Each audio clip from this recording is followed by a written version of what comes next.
Miller's in court with his counsel.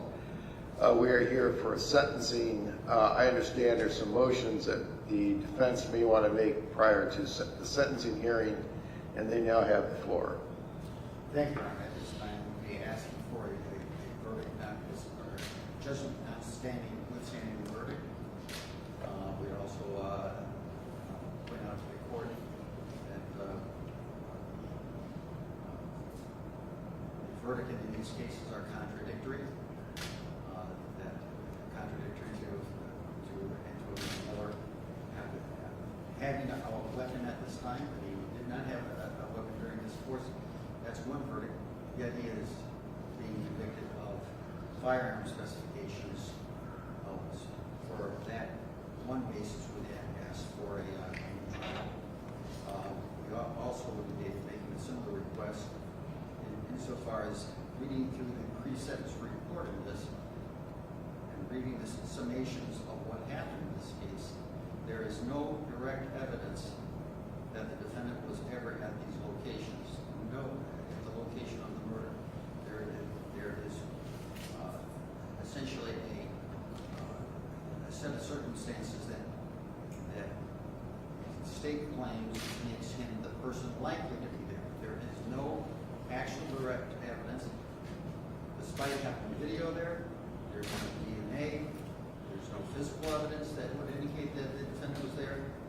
That the vehicle in this case was a vehicle other than the vehicle specified by the state of Ohio. That the vehicle, in fact, was a red vehicle and not the black vehicle that was asserted by the state of Ohio.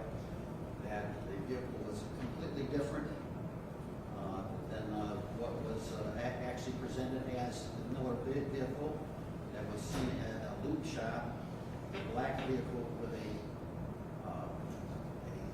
sunroof on it, and yet the actual depiction of both the supposed somewhat on the scene, and that neither of those vehicles actually matched the vehicle that was in the loot shop. For those reasons, Your Honor, we'd ask for a new trial in these cases. Thank you. State wish to respond. Thank you, Your Honor. Yes, just briefly. I first would, the state at this time will be objecting to both of those requests by defense counsel. I first want to point out that the jury had the opportunity to hear testimony from multiple witnesses and the opportunity to review the evidence. We believe that jury was the most qualified to make those determinations. I'd also like to acknowledge that this court recognizes that evidence can be both direct and circumstantial, and the jury has the ability to provide that weight and make their decisions upon the review of that evidence. Lastly, Your Honor, regarding the representation that there's gun charges that the jury didn't consider in one aspect but did consider in the other. The jury was provided with the elements of the charges presented by the state. The jury has the ability to apply that evidence to those elements, and the jury was provided with information regarding complicity and what that entails regarding their guilty verdict. At this time, the state would object to both of those requests. Yeah, both those motions are denied. The court believes that Mr. Miller, that the jury found Mr. Miller guilty of murder, aggravated murder because he committed another felony and felonious assault, all of those with firearm specifications. The jury was instructed on complicity as well as him being either complicit or the principal offender. They found him guilty. Accordingly, the fact that the two weapons under disability charges were found not guilty, I don't believe is inconsistent with the instructions that were given, and therefore the motion is denied. The state of Ohio, I understand there's people who wish to make statements. Is that correct? Your Honor, that is correct. I first wanted to acknowledge that the state did have the opportunity. We did receive the pre-sentence investigation and had the opportunity to review it. At this time, the state has no objections or requests for changes to that pre-sentence investigation. As the court did state, we do have individuals that are present on behalf of the victim, Ms. Tina Case. I do believe that We will be reading a few statements that have been provided to the court via a letter, and I do believe there is an individual that would also like to make a statement. Your Honor, I'd ask if they'd be allowed to come up to the podium here. Sure. I'll make sure that the microphone is turned on, so.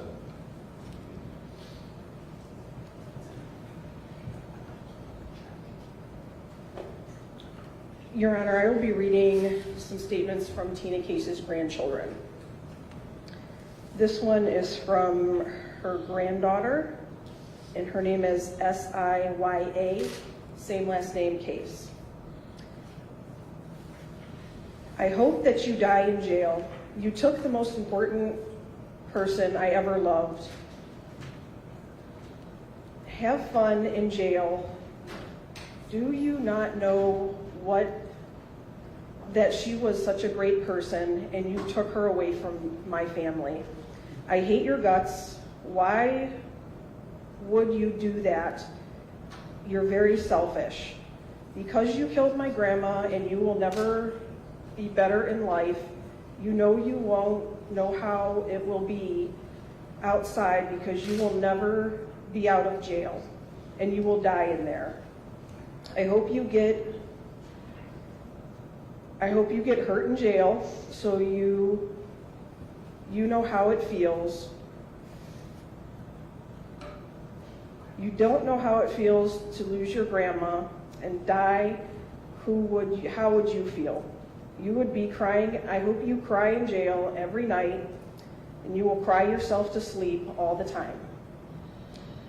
The next one is from Zavion, Z-A-V-I-O-N, same last name, Case. My grandma was one of my best friends. One of the best things that ever happened to me, and it breaks my heart to see that she is now gone. When she was still alive, she used to get me whenever I wanted, like toys and candy and stuff like that. I really miss her a lot, and I hate Antonio Miller so much. He deserves life in prison for all the stuff that he has done. He has been abusive to my auntie before he had gotten into trouble. I hate his guts and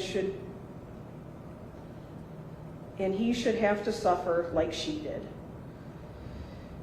I can still feel her spirit. The next one is from Contrell, C-O-N-T-R-E-L-L. The things that I love doing with my grandma is that every morning she used to take us to Golden Corral, and we always went to do something when we were bored, and she used to let us go outside, and she made us breakfast every day. The thing I won't be doing with my grandma is she won't be trick-or-treating with us anymore. I won't be having Christmas with her no more, and I won't see her when I graduate college or high school. And I want to see me get drafted to the NBA like I always wanted to do, and see what me in my prom suit and in my wedding suit, and she won't be able to be at my wedding, and she won't see me pick which college I would like to go to. Tonio, these are all of the things you took from me, and I wish I would have never met you, and I wish that it was you that would have died instead of my grandma. I hate you, and I hope you never get out. I hope you stay in there for the rest of your life. The next one is from Jaden, J-A-D-N. I remember the last Christmas I had with Grandma. I asked her for some Robux. She got me a few things. I unwrapped everything, and I thought she didn't get me the Robux until I got to the last gift, and she had it wrapped in a blanket inside of a shoebox. I was so happy. I will never get to spend another Christmas with Grandma because of Tonio. I hate him. I wish that it was him instead of my grandma. He took the most important thing in my world to me. I remember me being mad, and my grandma would tell me to come sit in her lap until I calmed down. Now she is not here to calm me down just because of Tonio. And the last is from Kaylin, K-Y-L-E-N. I don't like that boy took butt. and Jaden's grandma, my step-grandma. I think he should go to jail for a trillion years. I'm mad that I never got to really meet her, but said she used to ask about me all the time. Thank you. Now, Your Honor, Gabby Case would like to give a statement as well.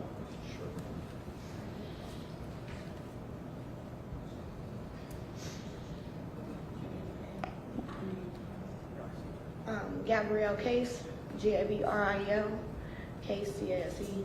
I'm just going to speak on behalf of my family that we have healed and we are able to move forward. So after today, we won't cry anymore. It's just going to be happiness, because that's what my mom would want for us, is to move forward, get her justice, and to see you rot in jail.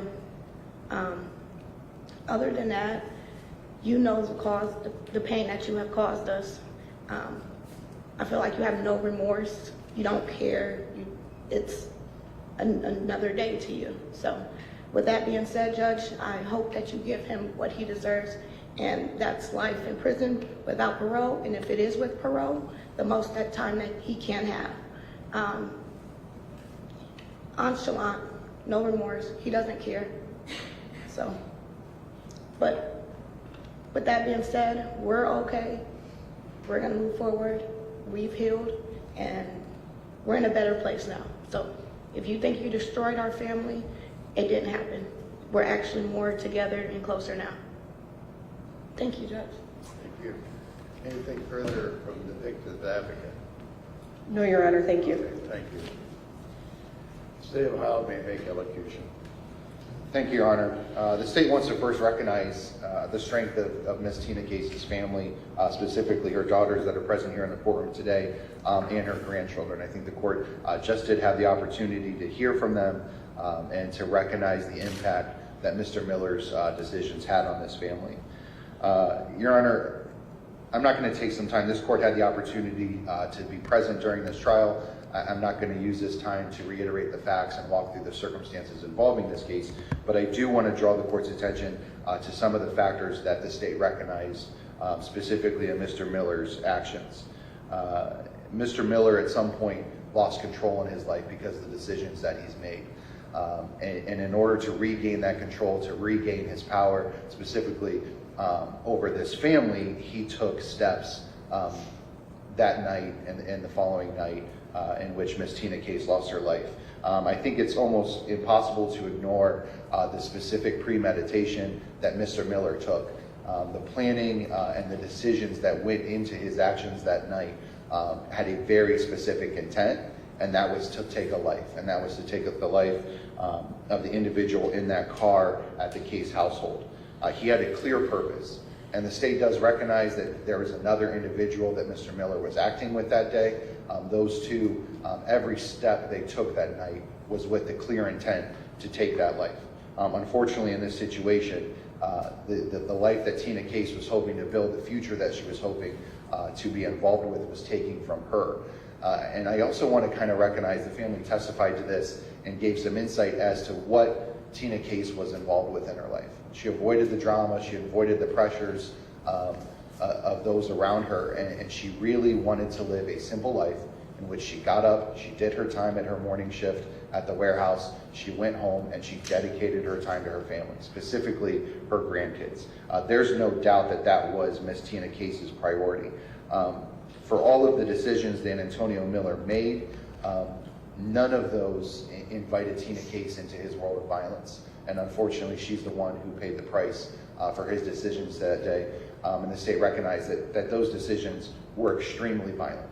Ms. Case lost her life in a very, very violent manner, and we can't set aside the seriousness of that. Your Honor, at this time, the state is going to ask that the court sentence Mr. Antonio Miller to 30 years in prison, to life in prison with the opportunity of parole at 30 years. We're also going to ask the court to sentence Mr. Miller to the gun specifications. Specifically, 2 of those specifications must be run consecutive for a total of 6 years. The court has discretion regarding the sentencing in those other gun specifications. Your Honor, we do believe that the defendant's actions that led to the death of Tina Case do fit this appropriate type of sentence. We do believe that Mr. Miller deserves to be sentenced to life in prison with the opportunity of parole after those 36 years. Defense may make allocution. Thank you, Your Honor.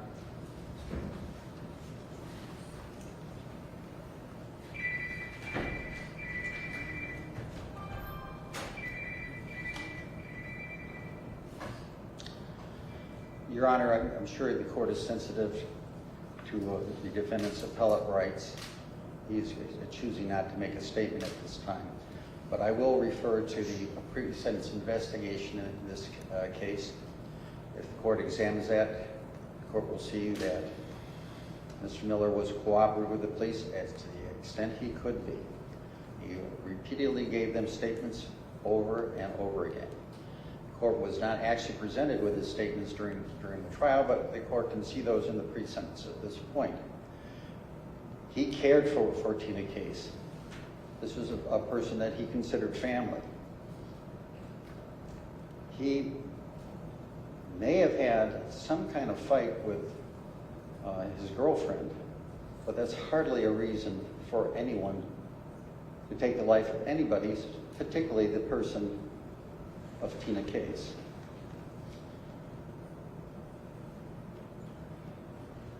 He has, again, done everything to cooperate. He continues to be ready to cooperate with the state as far as identifying the actual killer and killers of Tina Case.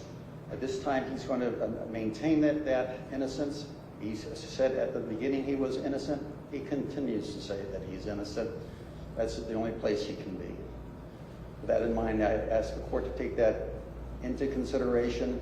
He is not spitting in the eye of the jury. The jury has said what they have said. They've concluded what they have concluded.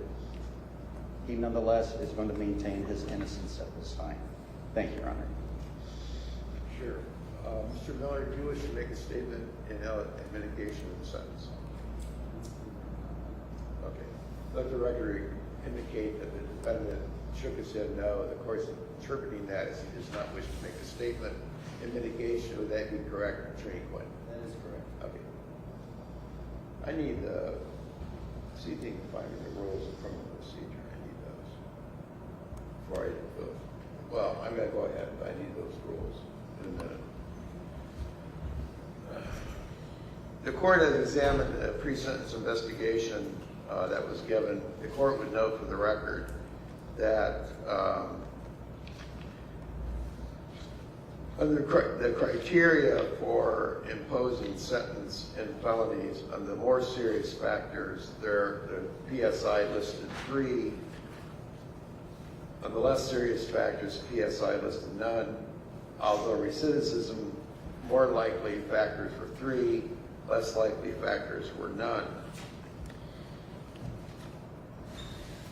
The court does not believe it should impose a sentence of life in prison without parole. The court would note that it has to impose sentences on all the gun specs, even though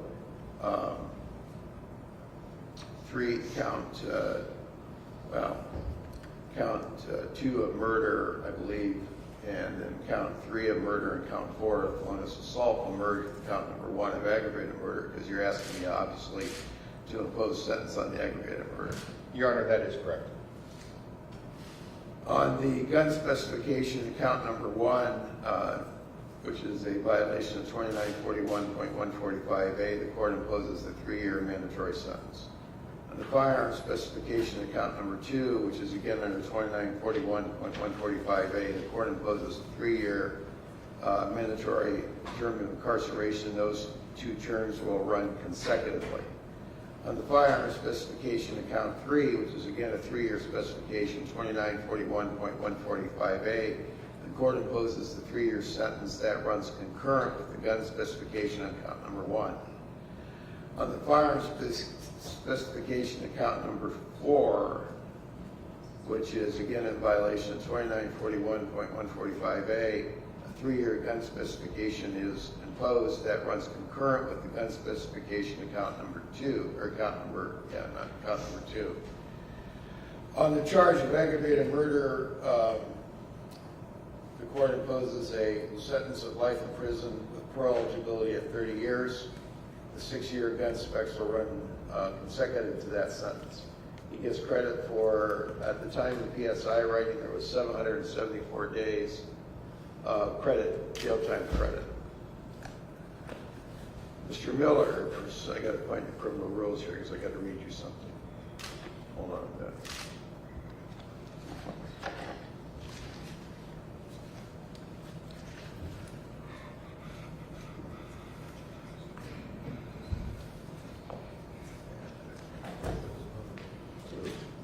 Oh, thank you. Thank you. That's very good. Thank you. I appreciate that.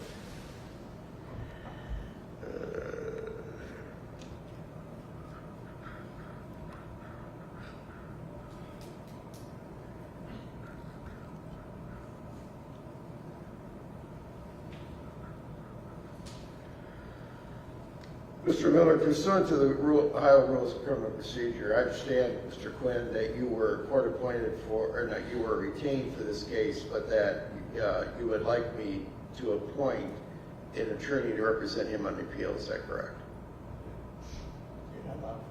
Yes. Okay. And does the state have any disagreement with the fact that Mr. Miller is indigent, as that term is used under Ohio law? Your Honor, we do not have an objection to that finding. All right, Mr. Miller, you have a right to have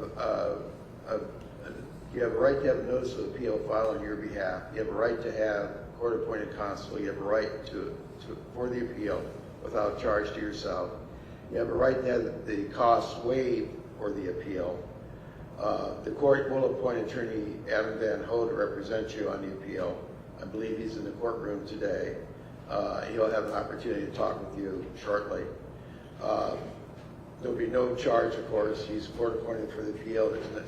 The cost of the appeal would be waived because you're indigent, and the cost of this, the cost in this case are also waived because you're being in prison.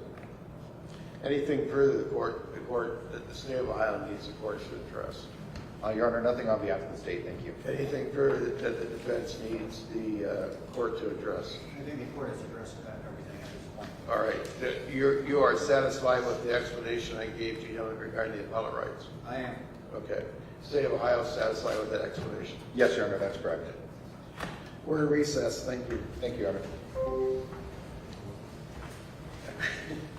I should get the book. I couldn't find the section I was looking for.